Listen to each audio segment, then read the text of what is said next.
Assalamualaikum warahmatullahi wabarakatuh. Perkenalkan, nama saya Davira Galuhanisa Supardi dari kelas KESO 1C, kelompok 3 dari mata kuliah Pancasila. Di sini saya ingin mempresentasikan tentang pengertian ideologi. Ideologi secara umum merupakan sistem keyakinan yang dianut oleh masyarakat untuk menata dirinya sendiri. Ideologi merupakan suatu ide atau gagasan. Ideologi juga dapat dianggap sebagai visi yang komprehensif, sebagai cara memandang segala sesuatu. Secara umumnya bisa dilihat dari ideologi dalam kehidupan sehari-hari, dan beberapa arah filosofis bisa dilihat ideologi dari politis. Tujuan utama di balik ideologi adalah untuk menawarkan perubahan melalui proses pemikiran normatif. Ideologi juga bisa disebut sistem pemikiran abstrak yang tidak hanya sekadar pembentukan ide yang diterapkan pada masalah publik, sehingga membuat konsep ini menjadi inti politik. Ideologi juga dapat didefinisikan sebagai akidah akliyah, ialah akidah yang sampai melalui proses pemikiran yang melahirkan aturan-aturan dalam kehidupan. Di sini akidah ialah pemikiran menyeluruh tentang alam semesta, manusia, dan kehidupan, serta tentang yang ada sebelum dan setelah kehidupan. Di samping hubungan dengan sebelum dan sesudah alam kehidupan, dari definisi di sini, sesuatu bisa disebut ideologi jika memiliki dua syarat, yakni ide yang meliputi akidah akliyah dan penyelesaian masalah hidup. Jadi, ideologi harus unik karena harus bisa memecahkan problematika kehidupan. Metode yang meliputi metode penerapan, penjagaan, dan penyebarluasan ideologi sendiri. Jadi, ideologi harus khas karena harus disebarluaskan ke wilayah lahirnya ideologi itu. Jadi, suatu ideologi bukan semata berupa pemikiran teoretis seperti filsafat, melainkan dapat dijelmakan secara operasional dalam kehidupan. Selanjutnya akan dijelaskan oleh rekan saya. Saya Muhammad Ibnukais Iman Ramadan dari kelompok 3 Pancasila ingin melanjutkan penjelasan makalah Pancasila dan ideologi dunia. Pancasila adalah pedoman hidup bagi kehidupan berbangsa dan bernegara bagi setiap warga negara Indonesia. Oleh sebab itu, Pancasila memegang peranan penting sebagai fondasi yang kuat dalam menjalankan sistem pemerintah di Indonesia. Banyak jenis ideologi di dunia. Hampir masing-masing negara mempunyai ideologi tersendiri yang sesuai dengan negaranya. Salah satu ideologi yang ada yaitu ideologi komunisme. Komunisme adalah sebuah sistem ekonomi yang memusatkan kepemilikan bersama atas suatu alat produksi yang ada seperti modal, tanah, dan tenaga kerja dengan tujuan utama untuk mewujudkan masyarakat makmur dan masyarakat tanpa adanya kelas sosial. Ideologi komunis muncul akibat reaksi terhadap ideologi kapitalisme yang cenderung mementingkan diri serta menindas para petani dan buruh. Ideologi ini pertama kali muncul pada tanggal 21 Februari 1848 yang dicetuskan oleh Karl Marx dan Friedrich Engels yang didasarkan adanya kesenjangan ekonomi yang terjadi pada saat itu. Salah satu kelebihan ideologi ini yaitu memiliki tujuan tercapai masyarakat yang makmur dan tanpa kelas sosial, yaitu dengan menganggap semua orang itu sama atau sama rata, sama rasa, dan mengajarkan teori pertentangan kelas, misalnya kamu buruh melawan tuan tanah, sehingga banyak kaum rakyat kurang mampu sangat tertarik untuk mengantun ideologi ini. Selain itu juga karena adanya tindakan nyata untuk mencukupi kebutuhan mereka sehingga tercapainya kesejahteraan rakyat. Namun, ideologi ini juga memiliki kelemahan, yaitu bersifat ateis, sehingga banyak yang menyimpulkan bahwa orang yang menganut ideologi ini tidak memiliki agama. Selain itu juga ideologi ini kurang menghargai manusia sebagai individu, yang berarti menganggap semua orang sederajat atau sama dalam hal kedudukan dibuktikan dan ajaran yang tidak memperbolehkan seorang menguasai alat-alat produksi. Selain itu, ideologi ini juga tidak menghormati HAM serta kebutuhan individu, tunduk kepada kehendak partai. Pancasila sebagai ideologi abstrak menjelaskan ideologi Pancasila sebagai ideologi terbuka dan perbandingan Pancasila sebagai ideologi negara dan ideologi-ideologi di dunia. Kompetensi mahasiswa mampu memahami ideologi Pancasila sebagai ideologi terbuka dan membandingkan dengan ideologi yang ada di dunia. Bismillahirrahmanirrahim. Perkenalkan, nama saya Muhammad Syafri Aziz. Saya dari kelompok 3 kelas KESO 1C. Masuk ke poin pembahasan yang selanjutnya adalah Pancasila sebagai ideologi terbuka. Pancasila sebagai ideologi bersifat dinamik, dalam arti ia menjadi kesatuan prinsip pengarahan yang berkembang dialektik serta terbuka penafsiran baru untuk melihat perspektif masa depan dan aktual antisipatif dalam menghadapi perkembangan dengan memberikan arah dan tujuan yang ingin dicapai dalam melangsungkan hidup dan kehidupan nasional. Pancasila sebagai ideologi terbuka, suatu ideologi tersebut disebut terbuka bila ideologi tersebut dapat menerima dan bahkan mengembangkan pemikiran-pemikiran baru sejauh tidak bertentangan dengan nilai-nilai dasarnya. Ideologi yang dapat menerima pemikiran-pemikiran baru tentang nilai-nilai dasar yang terkandung pada dirinya, tanpa harus khawatir kehilangan jati dirinya. Ideologi seperti ini disebut ideologi yang demokratis, yang berlawanan dengan ideologi tertutup. Pancasila sebagai ideologi jelas mempunyai nilai demokratis. Hal ini telah ditentukan oleh asas sila keempat. Pancasila sebagai ideologi terbuka tidak sekedar dapat menerima, bahkan mendorong untuk dapat menciptakan pemikiran-pemikiran baru seperti dalam rangka lebih menyegarkan dan memperkuat relevansinya dengan perkembangan spirit zaman. Pancasila sebagai ideologi terbuka mengandung arti bahwa nilai dasar yang terkandung dalam Pancasila bersifat tetap atau abadi, namun dalam penjabarannya dapat dikembangkan secara kreatif dan dinamis sesuai dengan kebutuhan dinamika perkembangan masyarakat Indonesia. Inilah yang dimaksudkan dengan nilai instrumental yang dapat dikembangkan sesuai dengan perkembangan spirit zaman. Sebagai ideologi terbuka, dalam batas-batas tertentu Pancasila dapat menerima dan menampung pengaruh-pengaruh dari nilai-nilai yang berasal dari luar sepanjang tidak bertentangan dengan nilai-nilai dasar yang ada. Negara kita berdasar hukum, bukan atas kekuasaan belaka. Assalamualaikum warahmatullahi wabarakatuh.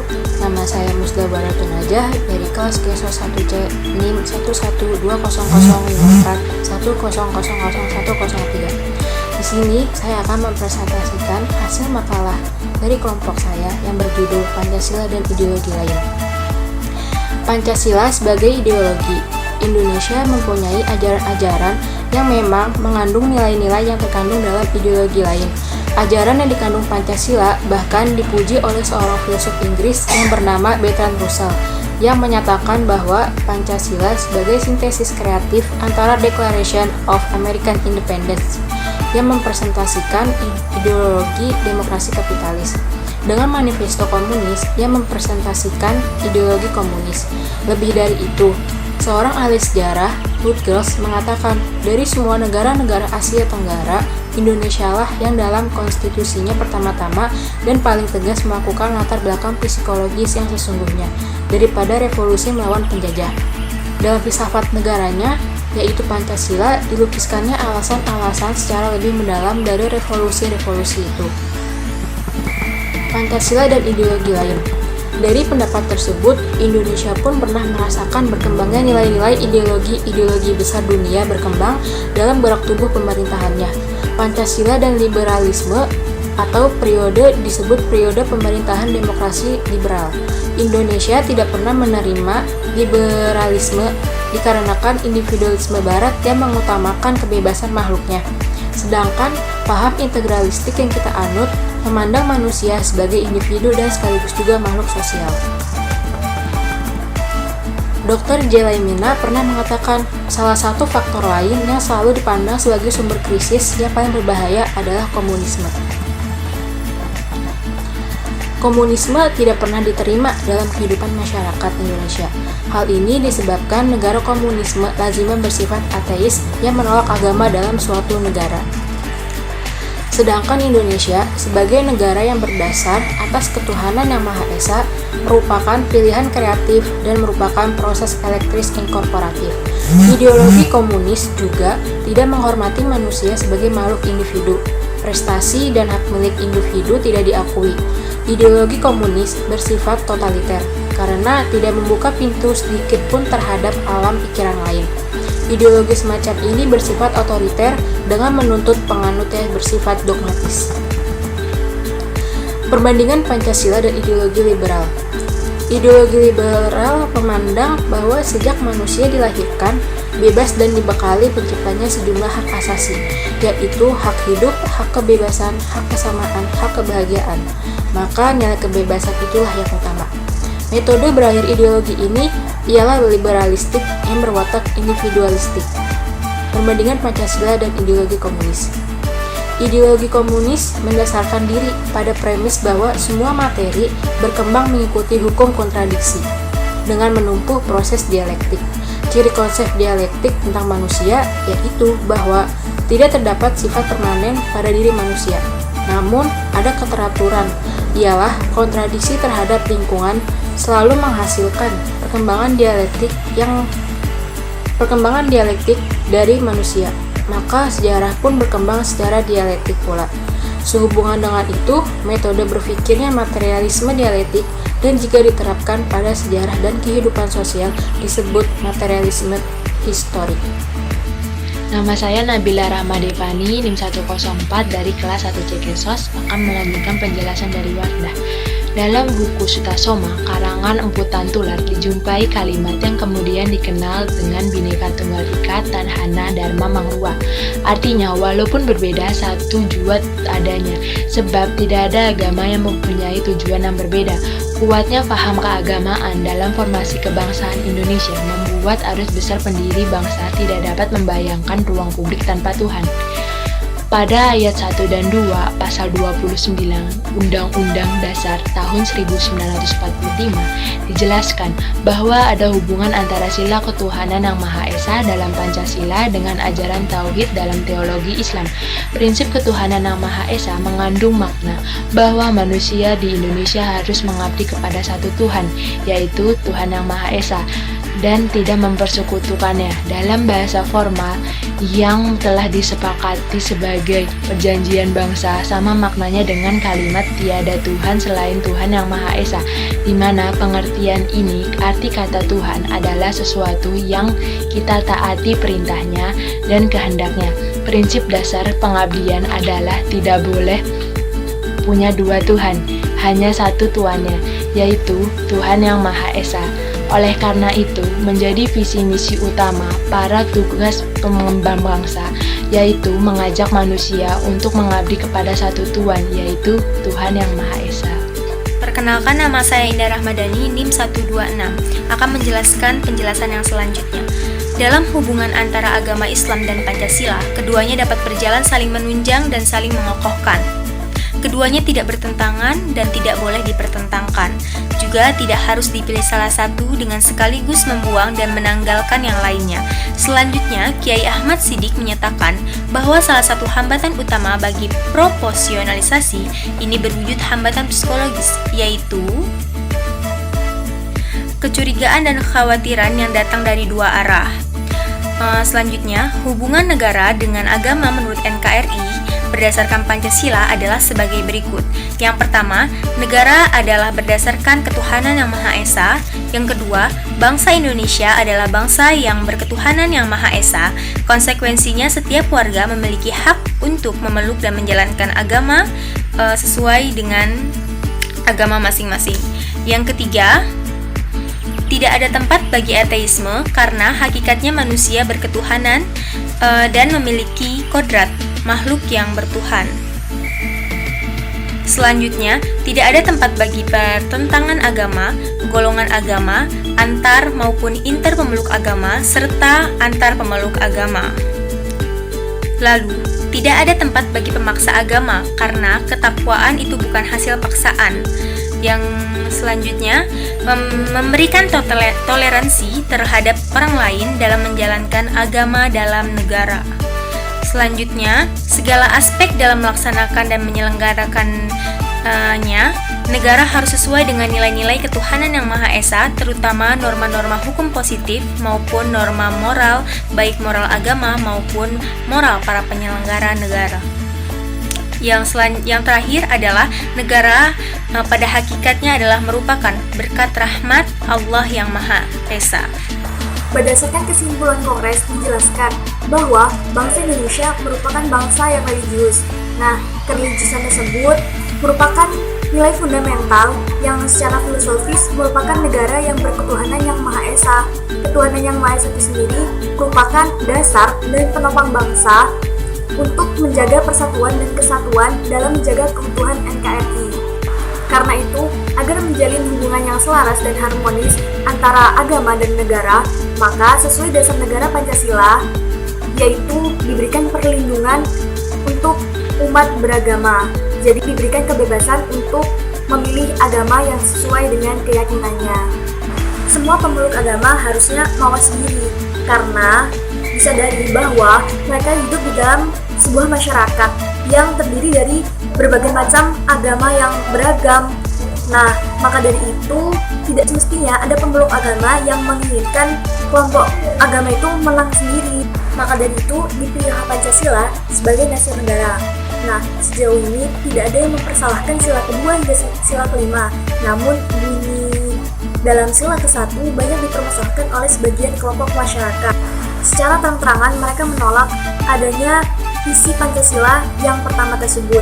Contohnya yang sering kebanyakan terjadi di Indonesia saat ini ialah parpol atau ormas Pancasila atau ormas Islam yang mengatasnamakan dirinya merupakan Islam Pancasialis atau Islam nasionalisme. Yang itu semua akan merusak disintegrasi bangsa Indonesia. Ideologi Pancasila merupakan ideologi yang beragama. Maka konsepnya yaitu negara yang memiliki agama-agama. Jadi tidak perlu ada usaha untuk mengganti ideologi Pancasila yang mengatasnamakan bahwa Pancasila tersebut tidak merupakan ideologi yang tidak beragama. Karena pada dasarnya dalam Pancasila sudah mengatur bahwa setiap pemeluk agama mendapatkan perlindungan yang utuh untuk menjalankan ibadah secara utuh dan sempurna kepada setiap agamanya.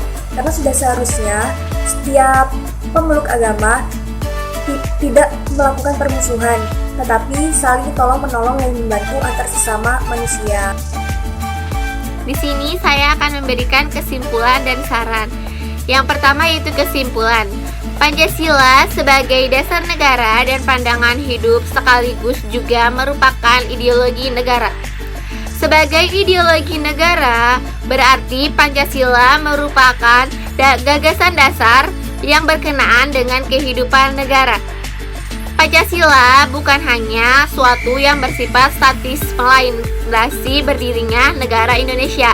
Akan tetapi, Pancasila membawakan gambaran mengenai wujud masyarakat tertentu yang diinginkan serta prinsip-prinsip dasar yang harus diperjuangkan untuk mewujudkannya. Pancasila membawakan nilai-nilai tertentu yang digali dari realiti sosial budaya bangsa Indonesia. Ideologi membawakan kekhasan tertentu yang membedakannya dengan ideologi lainnya.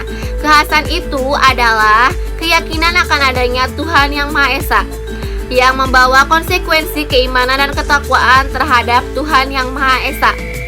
Keberadaan ideologi Pancasila dilihat dari dimensi realitas, membawakan nilai-nilai yang mencerminkan realitas sosial budaya bangsa Indonesia. Dari segi idealitas, mampu memberikan keyakinan akan terwujudnya masyarakat yang dicita-citakan. Dan dari dimensi fleksibilitas, nilai-nilai yang ada di dalamnya dapat dijabarkan secara konseptual agar senantiasa dapat menyesuaikan dengan dinamika dan perkembangan masyarakat. Yang kedua yaitu ada saran. Sebagai rakyat Indonesia, Kita sebaiknya selalu menjaga ideologi negara kita, yaitu Pancasila. Karena Pancasila merupakan gagasan dasar yang berkenaan dengan kehidupan negara. Tanpa dasar-dasar negara Pancasila tersebut, maka tidak akan tercipta tatanan masyarakat dan negara Indonesia yang selaras.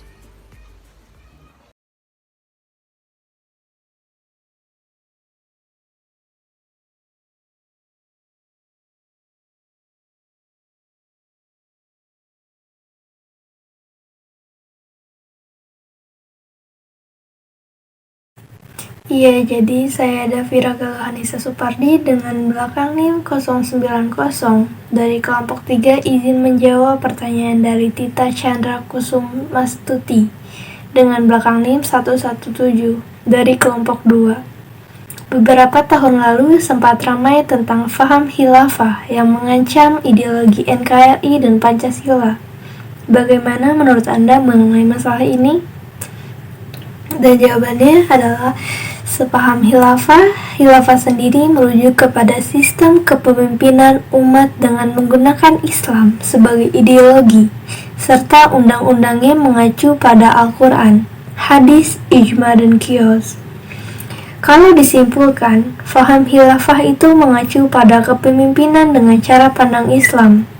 Tetapi bangsa Indonesia adalah bangsa yang memiliki agama yang heterogen, dan juga warga negara bebas dan berhak memeluk agama mereka masing-masing seperti yang tercantum pada Undang-Undang Dasar 1945. Jika kita menilik pada sejarah, sila pertama Pancasila yang berbunyi Ketuhanan Yang Maha Esa adalah hasil revisi dari sila pertama Pancasila yang terdapat dalam Piagam Jakarta. Karena Insinyur Soekarno mempertimbangkan adanya keberagaman agama di Indonesia dan akan menjadi ketidakadilan bagi agama-agama lain kalau benar Pancasila dalam Piagam Jakarta disahkan. Paham khilafah sendiri disebarkan melalui media sosial dan menargetkan para remaja yang masih mencari jati diri mereka. Maka dari itu, kita sebagai warga negara Indonesia wajib mempertahankan ideologi Pancasila agar tidak goyah. Karena Pancasila dan NKRI adalah hasil dari darah, keringat, dan air mata yang ditumpahkan para pahlawan demi Indonesia yang satu.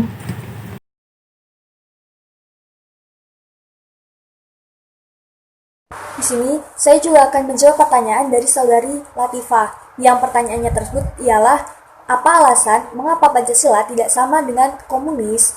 Jawabannya karena paham komunisme yang ada di Indonesia sangat bertentangan dengan dasar negara kita, yaitu Pancasila.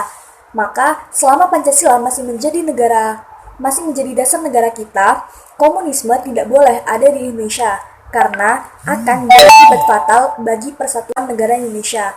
Karena di dalam ideologi Pancasila dan ideologi komunis sangat bertentangan di antara semua halnya.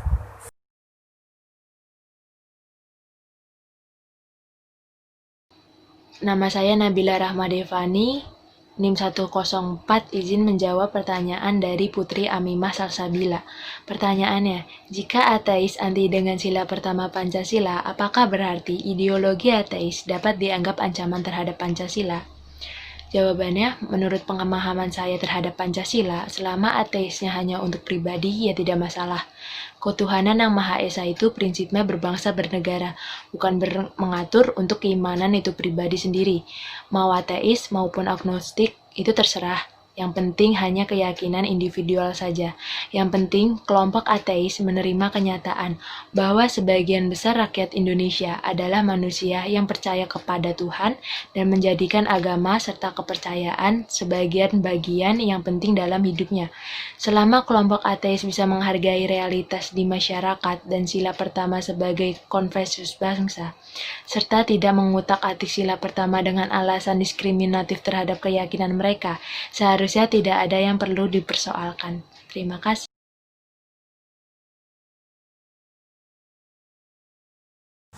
Pada sesi tanya jawab ini, saya akan menjawab pertanyaan dari saudara Marsyanda. Pertanyaannya, apa yang dimaksud dengan Pancasila sebagai ideologi terbuka?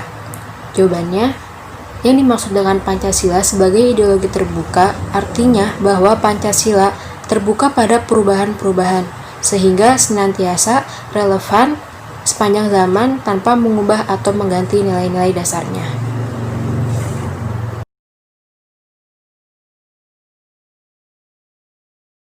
Nama saya Nabila Rahmadevani, NIM 104, izin menjawab pertanyaan dari Widya Sari.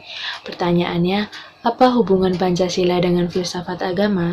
Jawabannya, Pancasila yang di dalamnya terkandung dasar filsafat hubungan negara dan agama merupakan karya besar bangsa Indonesia melalui The Founding Fathers Negara Republik Indonesia yang konsep pemikiran dan pendiri negara yang tertuang dalam Pancasila merupakan karya khas yang secara antropologis merupakan lokal jenius bangsa Indonesia. Begitu pentingnya memantapkan kedudukan Pancasila, maka Pancasila mengisyaratkan bahwa kesadaran akan adanya Tuhan milik semua orang dan berbagai agama. Tuhan menurut terminologi Pancasila adalah Tuhan yang Maha Esa, yang tak terbagi dan yang maknanya sejalan dengan agama Islam, Kristen, Buddha, Hindu, dan bahkan animisme.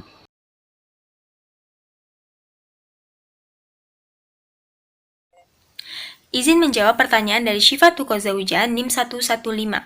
Pertanyaannya, sebutkan ciri-ciri ideologi terbuka. Yang pertama adalah merupakan cita-cita yang sudah hidup dalam masyarakat itu sendiri. Yang kedua, berupa nilai-nilai dan cita-cita yang berasal dari dalam masyarakat. Yang ketiga, hasil musyawarah dan konsensus masyarakat. Yang keempat, bersifat dinamis dan reformis. Yang kelima adalah ciri khas ideologi terbuka adalah cita-cita dasar yang ingin diwujudkan oleh masyarakat, bukan dari masyarakat luar maupun elit-elit tertentu. Yang keenam adalah terbuka kepada perubahan-perubahan yang datang dari luar. Sekian.